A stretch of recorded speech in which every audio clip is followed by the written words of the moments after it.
mengikuti pembelajaran UTB ini selama 1 minggu dan sudah mendapatkan pelajaran pertama beserta dengan 7 kuncinya. Dari pelajaran pertama ini yang bisa saya pelajari adalah yang pertama, bahwa Alkitab adalah 100% benar dan tidak pernah perlu untuk dirubah. Semua nama-nama, fakta-fakta, kejadian-kejadian yang di dalam Alkitab adalah benar dan akan tetap untuk selamanya. Saya juga mempelajari bahwa Alkitab adalah firman Allah yang tertulis, sehingga manusia tidak boleh merubahnya dan bahkan tidak boleh menafsirkannya dengan pendapatnya sendiri.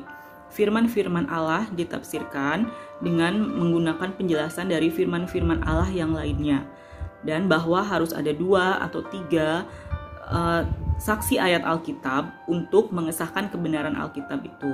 Sehingga di sini ditegaskan kembali bahwa manusia tidak boleh menambah, mengurangi, dan bahkan mengartikannya dengan pengertiannya sendiri. Saya juga mempelajari tentang bagaimana kitab dari Perjanjian Lama. Di situ di Kejadian dituliskan tentang proses penciptaan. Melalui penciptaan tersebut kita mengetahui bahwa Tuhan berkuasa atas semua firman yang sudah diucapkannya. Begitupun ketika Tuhan menciptakan Adam dan Hawa, Tuhan memberikan mereka kuasa untuk menentukan pilihan mereka sendiri. Akan tetapi pada waktu itu Adam dan Hawa memilih untuk tidak mengikuti Tuhan. Mereka memilih untuk mengikuti setan. Dan sebenarnya sampai sekarang pun setan akan menggunakan cara-cara supaya akhirnya kita memilih untuk tidak taat kepada Tuhan. Setan menggunakan keinginan mata, keinginan daging, dan keangkuhan dunia untuk menyesatkan kita. Itu pun terjadi ketika Tuhan Yesus dicobai di padang gurun. Akan tetapi Tuhan Yesus memberikan contoh kepada kita bagaimana cara supaya kita melawan setan tersebut, yaitu dengan menggunakan firman-Nya. Sehingga kita harus benar-benar mempelajari, mengerti, dan memahami dengan benar apa dari firman itu supaya kita bisa menggunakannya untuk melawan setan. Ketika manusia jatuh ke dalam dosa, maka pada saat itu hubungan manusia dengan Tuhan menjadi rusak dan mulai timbul perasaan bersalah di dalam diri manusia tersebut. Manusia tidak bisa menghilangkan dosa ataupun memulai kembali hubungan dengan Tuhan karena keadaan dosa tersebut.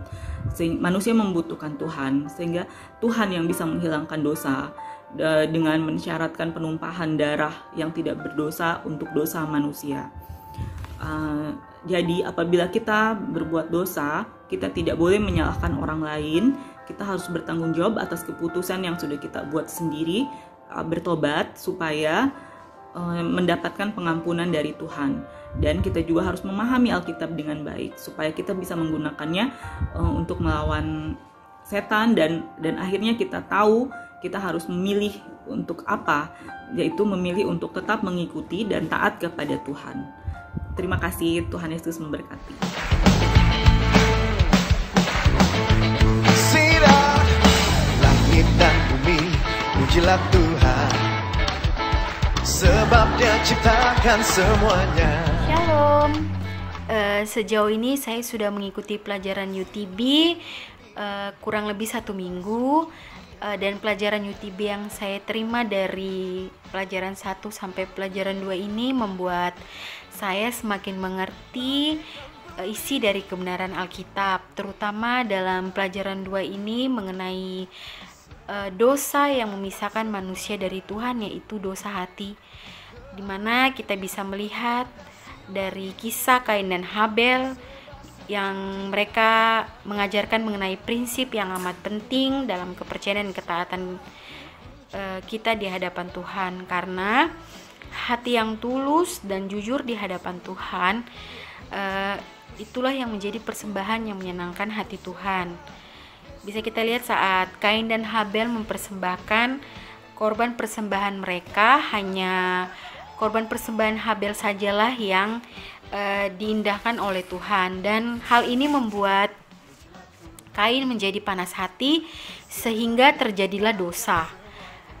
Kita juga perlu tahu bahwa Tuhan itu tidak pernah membiarkan kita jatuh ke dalam dosa. Tuhan selalu memberikan belas kasihan-Nya dengan memberi kita kesempatan untuk berubah. Tetapi seringkali karena panas hati membuat kita berpikir bahwa kita bisa hidup tanpa Tuhan dengan cara kita sendiri, sehingga kita menjadi angkuh dan tidak hormat lagi pada Tuhan. Kita tahu bahwa prinsip Tuhan tidak pernah berubah dari dulu hingga sekarang. Dia selalu mengajarkan kita ke jalan yang benar, agar kita menjadi orang-orang yang bergaul karib dengan Allah. Salah satu contoh orang yang bergaul karib dengan Allah ialah Nuh, di mana pada zaman Nuh manusia begitu jahat, dan karena kasih karunia Tuhan, Nuh dan keluarganya diselamatkan. Itu semua karena ketaatan Nuh di hadapan Tuhan. Dan saat ini sebagai anak Tuhan, kita juga harus percaya dan beriman kepada Tuhan, karena bentuk iman dan percaya yang sejati itu adalah tindakan ketaatan kita kepada Tuhan. Karena kita percaya ketika bukan hanya beriman saja, tetapi kita juga bertindak, percaya, dan sepenuhnya menyerahkan hidup kita kepada Tuhan, kita juga pasti akan diselamatkan. Karena Tuhan juga berfirman, kita jangan hanya menjadi pendengar saja, tetapi kita juga harus menjadi pelaku firman. Sekian dari saya, terima kasih, shalom.